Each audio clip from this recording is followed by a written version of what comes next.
Appendix C, General Fund and Revenue Accounts, Quarterly Budget Monitoring Report 16/17, Councillor Harwood would like to move the recommendation. I move those recommendations. I second the motion. Any councillor wish to speak? Councillor Armstrong. Thank you, Madam Mayor. On page 57 and 58, there's an awful lot of worrying information. Particularly on page 58, where it talks about, in paragraph 7.1, the £39,000 salary saving due to vacancies in planning policy. This is clearly not a saving not to have workforce in the borough plan, because the borough plan is costing us £300,000 a year, and the longer the borough plan is delayed by things like shortage of staff, the less time we get community infrastructure levy, the less time we get a fair borough plan. So that area of revenue underspend is a disaster. Likewise, the revenue underspend on collecting council tax and business rates. Being short of staff to collect your money is not a saving, it is actually a false economy. Now going to the table in section 6.1 shows us income descriptions. There are some appallingly worrying figures here, if these figures are correct. They're unbelievable. I only expect it to take £34,780 in income from council shows. These shows used to produce £100,000 income. We have a £750,000 a year bill from City Hall. We put on our own shows, and you're honestly saying you expect only to take £34,000 income over a year. That's absolutely appalling. We also have the markets. The markets are actually losing £145,000 a year. They used to break even. This £18,000 variance adverse in this table is a deterioration on already an appalling performance. And then if we go down to car parking, metered income, 24,900 below. And then season tickets, 5,000 below. That is just in the first quarter. Over the year, you could be 100,000 or 200,000 down on car parking income. This is not a healthy set of performance reports. This is a sign that the council is getting into deep trouble. Things are failing, the Civic Hall is failing to do shows raising income, the markets are failing to attract visitors due to high parking charges, and we now have car parks failing to generate income. We're in a downward spiral due to the management of this administration, and we need to realise we need to get our town into a recovery mode so that these variances on markets, Civic Hall and things like parking are actually positive variances, not negative.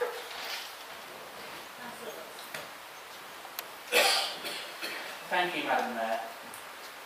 In a similar vein to Councillor Conderford, when I look at the table, I suppose like most of the economists, like Sarah, when I see numbers in brackets, I like them. When I see them not in brackets, I don't like them. And unfortunately, there are some pretty worrying areas where there are no brackets. Car parking, metered income. We questioned this when he proposed to put up the car parking charges. We worried and spoke out and said that we think that this might be a bad move, that this could cause a lack of generation of income, that people would start to vote with their cars and not use our town centres. And the evidence of the first quarter alone is extremely worrying that we are down on projected income, 24,900, might as well call it 25,000. If you project that across the rest of the year, that is a potential of £100,000 down where we need to be. And £100,000, as Councillor Harvey keeps saying, is an awful amount of money for this authority, I agree. But they seem to, over on the other side of the chamber, taken the wrong decision yet again in putting up car parking charges. We wanted to scrutinise this and we denied the opportunity. And we actually mentioned at Cabinet that this could happen. They ignored us and we're looking at the results. More worryingly in some respects is the market stall rental income. We have already experienced over the past 5 years seeing that our market stall rental income decreasing, the number of market stalls actually out there on market day decreasing. We have seen it at overview and scrutiny, the decline in the numbers of pictures taken. People are saying they can't afford to come to Nuneaton and Bedworth anymore because our rates are too high, or they are going down from 3 to 2 or 2 to 1 stores because our market rates are some of the highest in the country, higher than some London boroughs. And the evidence is startlingly clear on this paper that we are down £18,000. That is £18,000 worth of income, and who knows how many traders that is that we have lost. The Civic Hall has yet again proven to be an area of great concern. We seem to do extremely well on the private side, but we don't seem to be able to learn any lessons when we run council shows of our own. Year after year we see this decline in the amount that we are raising on council-produced shows. From when I was first elected, we did some work on the amount that was taken in scrutiny, and it hasn't improved. We need to do something better. We need to start looking at other authorities in the way that they actually run their civic halls. Because if we continue, the civic hall will not be sustainable in its current form. Private shows seem to be doing fantastically well. But I also share the concern, and I raised this at budget meeting in February, about the salary savings from the planning portfolio holder. I'm extremely concerned that we aren't filling the vacancies to look at the planning policy. We are already years behind on where our borough plan should be. And we are in danger of not meeting the target from the government to have it in place. And I believe that if we have those planning policy officers in place doing their job, working on the borough plan, we can actually be making greater headway into where the borough plan needs and should be at this stage. So I am not going to support this report because it is, to be quite honest, a catalogue of failures in certain areas which we need to address and address fast, Madam Mayor.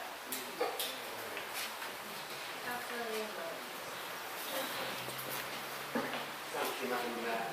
Well, you know, I've sat down and listened to Councillor Condark and ambassador in the Civic Hall on numerous occasions. So I'm not taking on the chin. I'm a politician, you know. But at the end of the day, the Civic Hall went through a very rigid, as Councillor Wilson said, we went through a very rigid process. Sorry, my phone's vibrating. Very rigid process. There was a working party that sat for nearly 12 months. One of the recommendations that came out of that working party, I remember vividly, was that we cut back on some of the council-run shows. If you look from when that working party met to current day, the amount of council-run shows that we have cut back on, it's tremendous. I haven't got the figures on me because I'm on my feet. But at the end of the day, I've got no problem with what Councillor Wilson is saying, and you know, at the end of the day, we'll look at the council-run shows. But what I'm not going to do, and what this side I don't think will do, will get rid of all those shows that give a taste of the arts to the people of this borough. I'm fortunate in November. I'm going to watch my daughter in London at theatre. Where did she start? At theatre, doing her dance and everything else. The Civic Hall. She's playing in London. That's brilliant for a 7-year-old. Growing up a bit since the last time I've seen her. Yeah, granddaughter.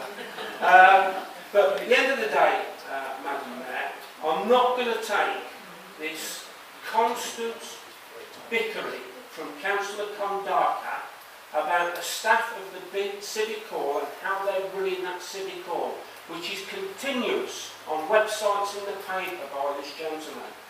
The staff can't answer it. I can. I listen to what them staff say. They're saying to you, open your eyes and go and talk to them. Don't keep lambasting.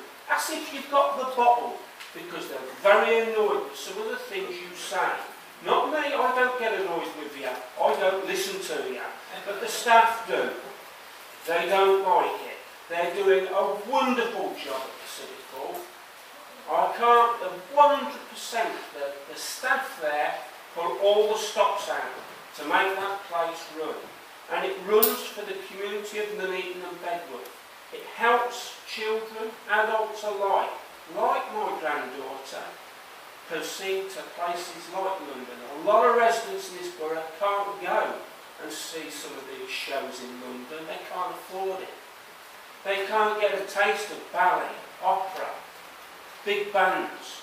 they're the ones that unfortunately don't always make the money, but they offer an art into this borough, hopefully gives a young child like mine, my granddaughter, the opportunity to hear it and say, I want to do that.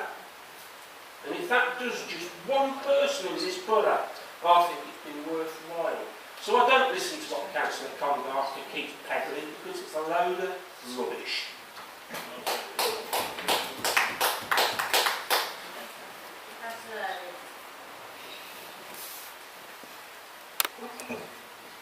Thank you, Madam Mayor, and I'll second that. It's not just one child.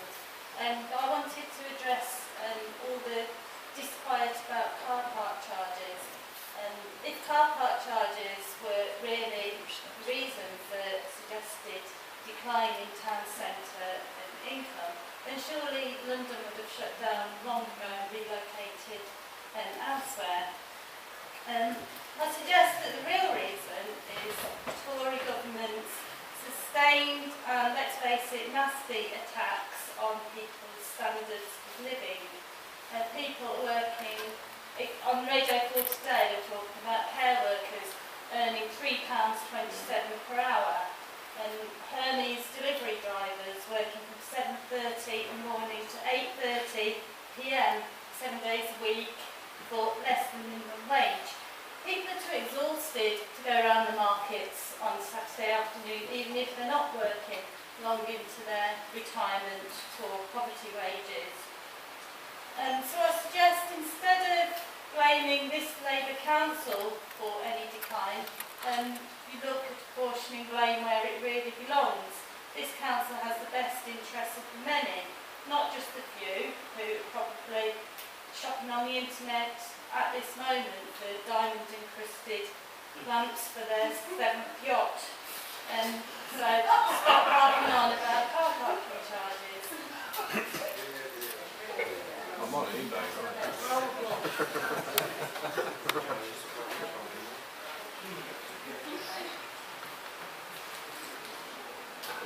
Thank you, Madam Mayor. Just turn myself away from shopping for diamond-encrusted letters.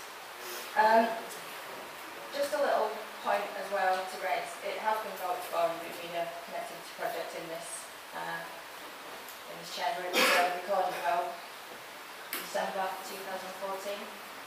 Can you read the minutes? My point, I'd like to raise an issue. Point 4.3 on the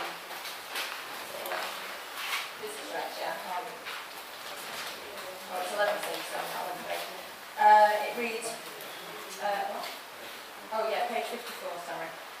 Business rates are becoming an increasingly important source of funding since the introduction of business rate retention in 2014-2015, as local authorities get to keep a share of their vote.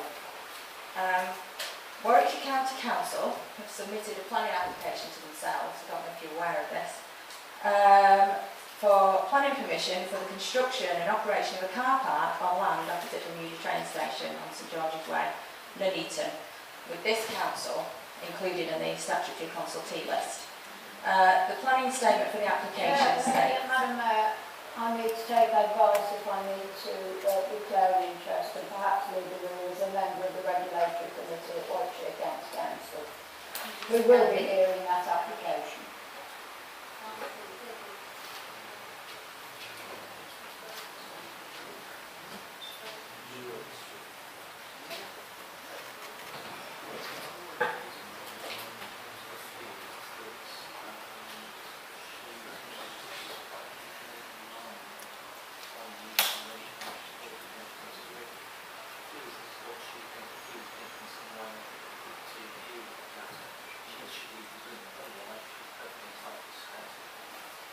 The advice I'm getting from the legal officer, we feel it might cause issues when you're on the regulatory committee, it might be better you leave.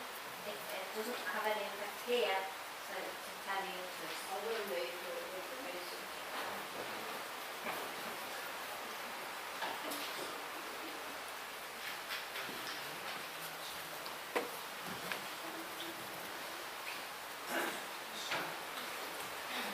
That's all right.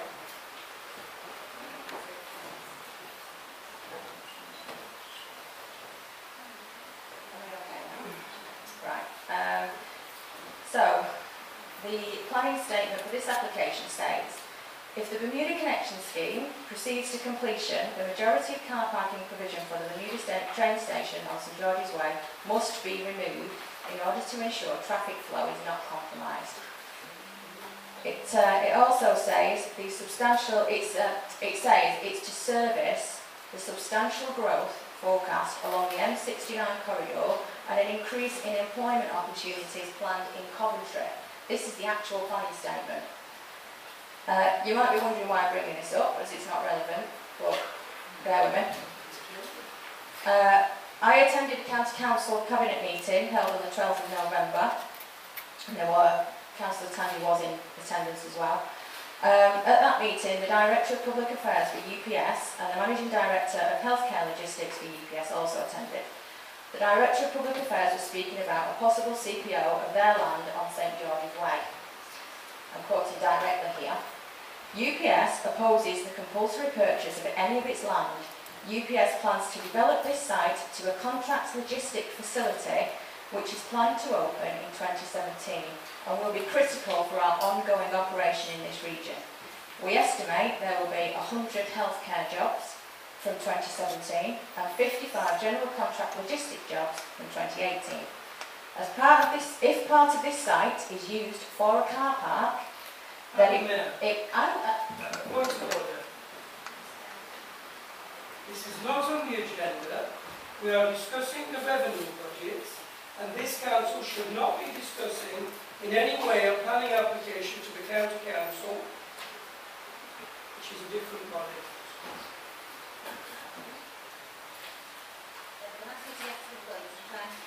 Yes, I will most surely get to the point. So, anyway, we've covered the part about jobs.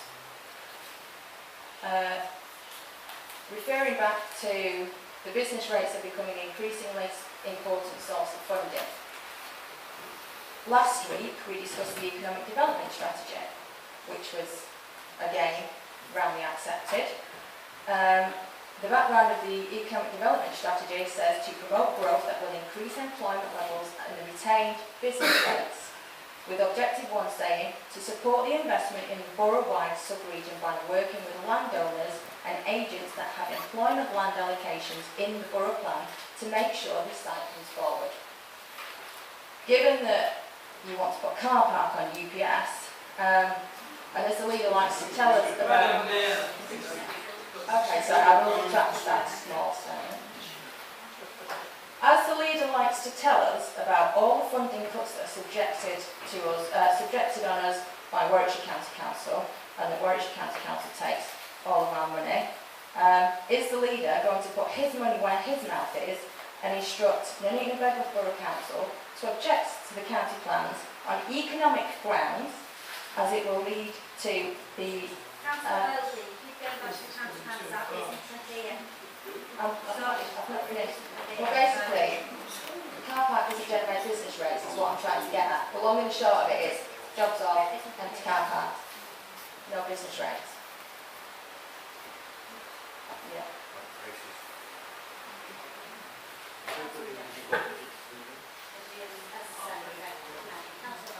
Madam Mayor, first of all, there was training for new councillors.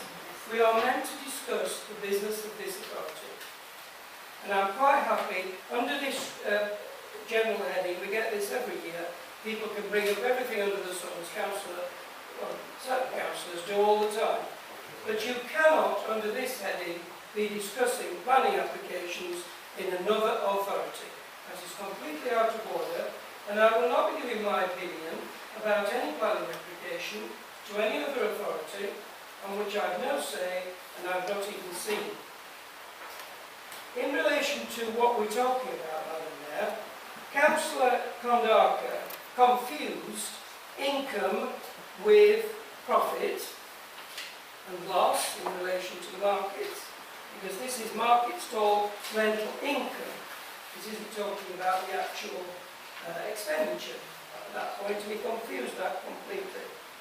When we talk about the Civic Hall, as Councillor Lloyd has said, yesterday afternoon, having had a meeting in the Civic Hall, I was invited to go in by people at a preview with the organist from Blackpool Tower, Baldwin, who was there for a show, which was mainly older people, Madam Mayor, many from sheltered schemes. It was sold out, and it was giving a great deal of enjoyment to a great many people, including myself, as I've got a personal recycling. It was absolutely fantastic. How fantastic that we can get people from Blackpool Tower Ballroom to the Civic Hall, particularly for people who are not able to get to Blackpool. Because that's what the Civic Hall does.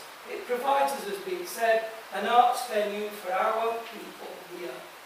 And many of us have been to the City of Birmingham Symphony Orchestra and all sorts of cultural events over the years. And I'm a bit disappointed, well, I generally am with Councillor Connicott, but that he should attack the arts in this way. We're used to the party opposite attacking the arts, but I did think that the Green Party's policy, if he ever sticks to that, was actually supportive of the arts. Really, I must be wrong, I'll have to look it up.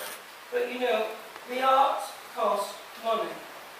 This is why councils have to be involved, because they are not necessarily profit-making. If they were profit-making, somebody would be already running a private civic hall, Madam Mayor. They'd have put in a planning application for one long ago. But that's why it's up to the public purse to make sure that our people have the same opportunities as people in London. And the civic hall, to my knowledge, has everything from comedy to opera. It's absolutely fantastic. And the good thing about it, Madam Mayor, is, and I notice even Councillor Connicott now calls it the civic hall, which means it's for all of us who need to know what we're. Madam Mayor, I'm not interested in people's, saying I'm worried about this and I'm worried about that and I'm worried about the other. I'm worried that they actually read the external auditor's report correctly and see what the external auditor thinks. I'm going to move to the vote. All those in favour, please show. Against? Carried. And move on to D, statement of account, 1415, Councillor Haynes. Can you move the recommendation from the other? Thank you, Madam Mayor. I move the statement of accounts to be approved. Is there a seconder? Seconder?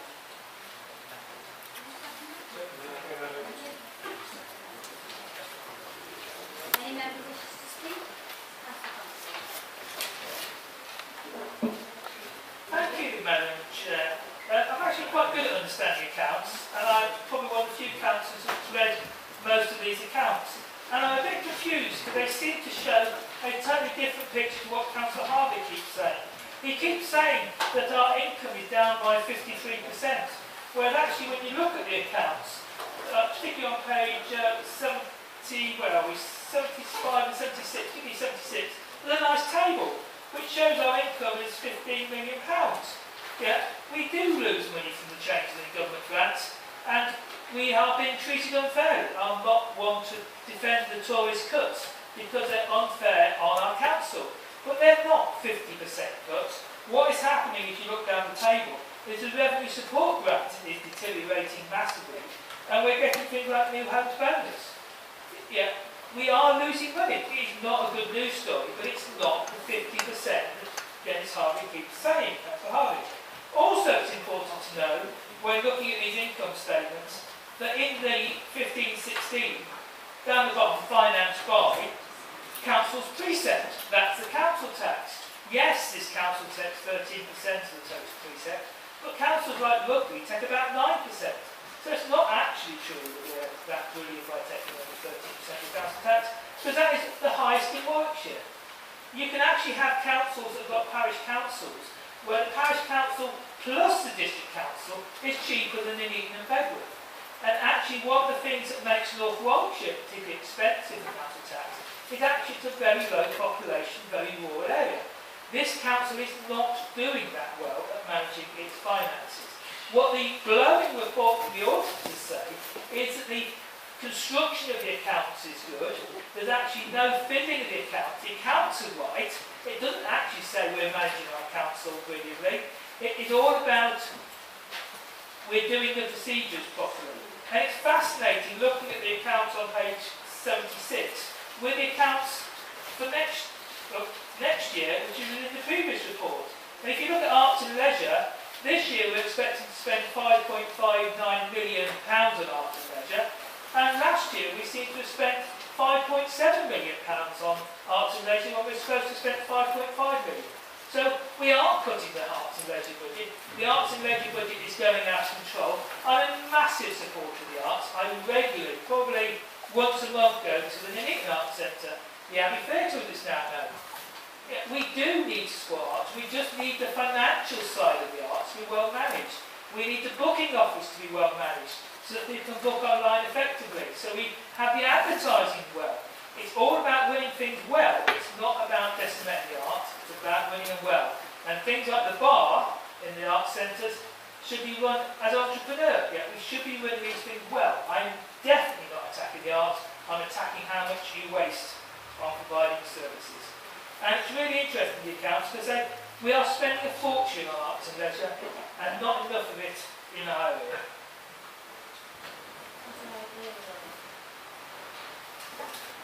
Thank you, Madam Mayor.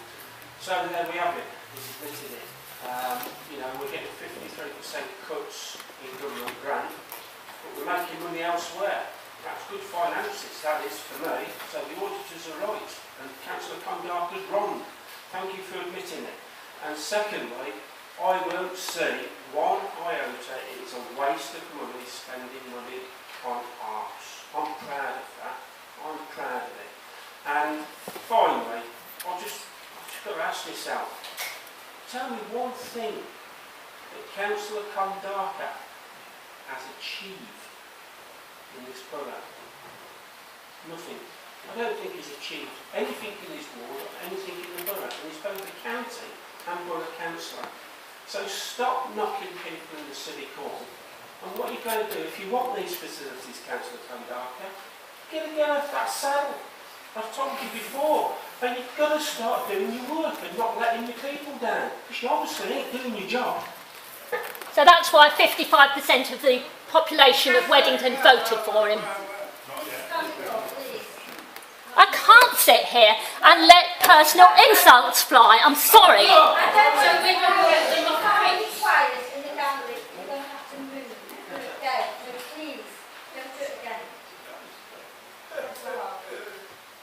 Madam Mayor, as the person who has had the most insults fly at him over the last few years in this council chamber, but anyway, I want to say that first of all, Councillor Condark was wrong on his calculations.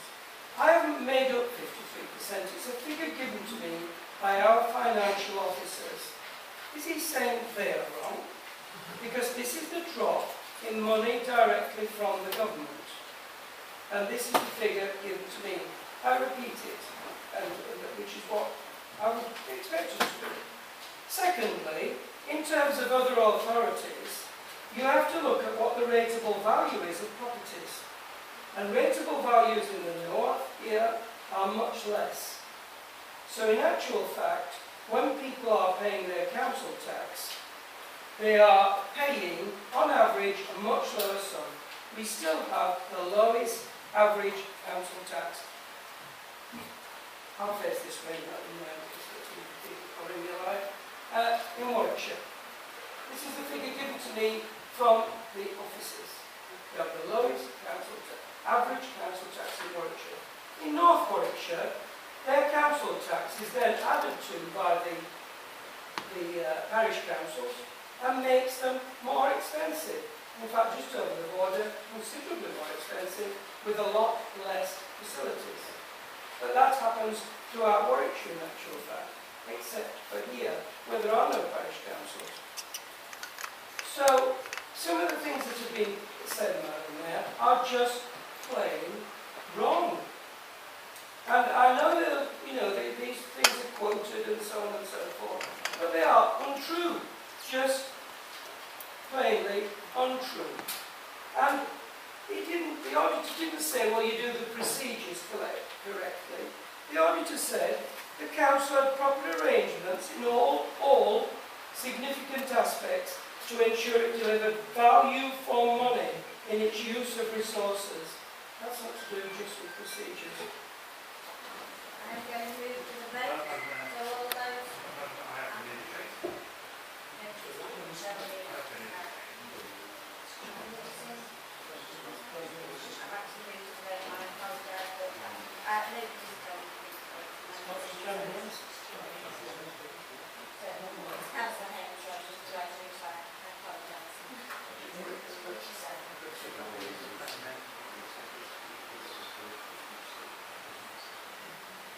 I'll take it and I'll give you... It's going to be real brief. Because it's 20 to 9. Yeah, I mean, this is just a statement of facts that we are being asked to note, and there's a legal requirement on us to have that presented and vote on it. So, you know, it's a record, so we have little choice but to vote in favour of it. But I've really got to correct, and I'll keep this brief because there's been quite whinging tonight. I've got to correct what's been said by the Labour members opposite.